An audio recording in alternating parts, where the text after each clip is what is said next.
Hi, this is the movie Moron, and tonight I'm going to talk to you about the Texas Chainsaw 3D.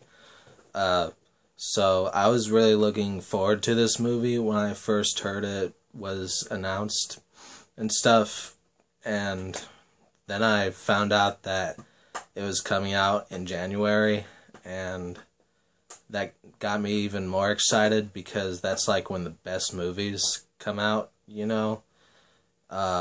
I mean, they should move Oscar season to freaking January, but what does the Academy know? And then I found out that they shortened the title of it, which was really awesome. They made it just Texas Chainsaw and gave it a more streamlined feel. And that gave me the impression that this director didn't even care about what came before, you know. He was just going to do his own thing with this movie, which I was legitimately interested in seeing that because they pretty much did that with like the fourth movie, the next Generations. And that was pretty much the best one of the original franchise, with the weakest one pretty much being the original. I'm sure all of you will agree that movie was a horrible piece of trash. So I pretty much got what I expected, you know, in terms of the creativity, because this movie just ended up having like a timeless feel to it. I mean, it looks like it takes place in the 70s, and the main characters dress like they're in the 70s, and they're driving a van that looks like it came from the 70s, but at the same time, there are like newer cars in the movie. It's got this soundtrack that features newer like hip-hop music, which I thought was a brilliant idea, because if you're going to introduce Leatherface to a new generation, then you need to update the soundtrack. I mean, don't play Leonard Skinner or anything like that. That's fucking horrible. But yeah. Also, there's a scene with a smartphone in it being used by a cop. You know, it had like a touch screen and everything. I mean, who would ever use a smartphone in the 70s? I never would have thought of something like that. Whoever, you know, made this movie was freaking genius. But yeah, also it had, not only were the people who made the movie smart, but they made the characters in it really smart, especially the two female leads. I thought that they were great, you know, role models for the younger ladies of the world. Like, especially the blonde one in particular. It was a shame that she had to, you know, die earlier than the other woman. I think she could have carried the movie by herself, you know, after the van, like, turns over after Leatherface slashes the tires. She doesn't, like, get out of the van where the Leatherface can get her, and she doesn't try thinking of some way to find safety or whatever. She does the smart thing, and she stays inside the van, and she starts screaming her head off, you know, like, ah! And you know, that's exactly what I would do in that situation, you know, because for one thing, I would be scared shitless, and, I mean, for another thing, how else are people gonna find you, you know?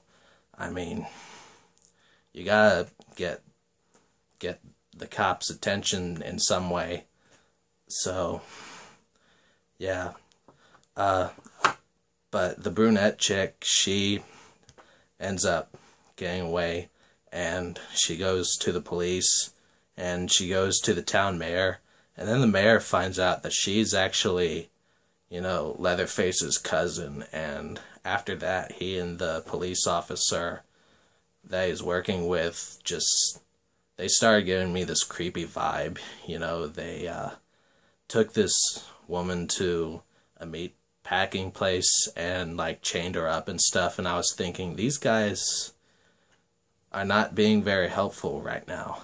And then it turned out they're actually intending on luring Leatherface over there and then killing both him and the girl. So it turned out they were the bad guys, and Leatherface was the good guy the whole time. I mean, after he killed all those people in this movie, I would have never thought of that. That was like a huge twist.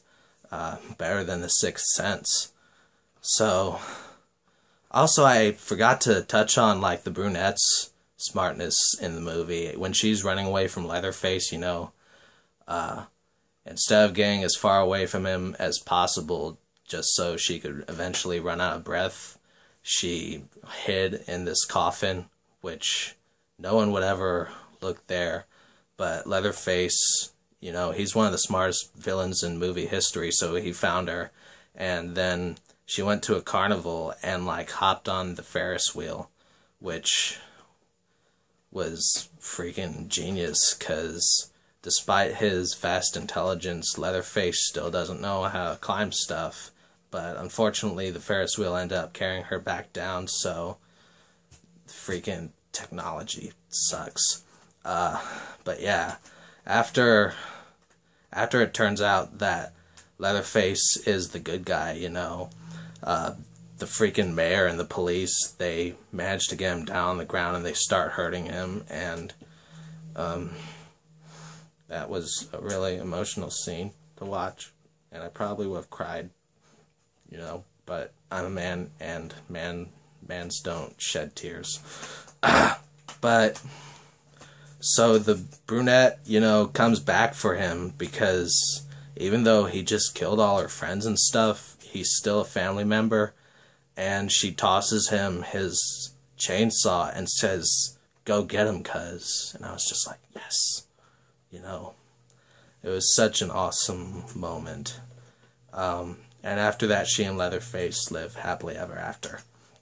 So, if you're a fan of, like, intelligent and well-structured, you know, movies, then you should check this one out. And if you don't like it, then you're stupid. This is pretty much the best one to come out since, you know, the fifth one from the original series. Or was it the fourth one?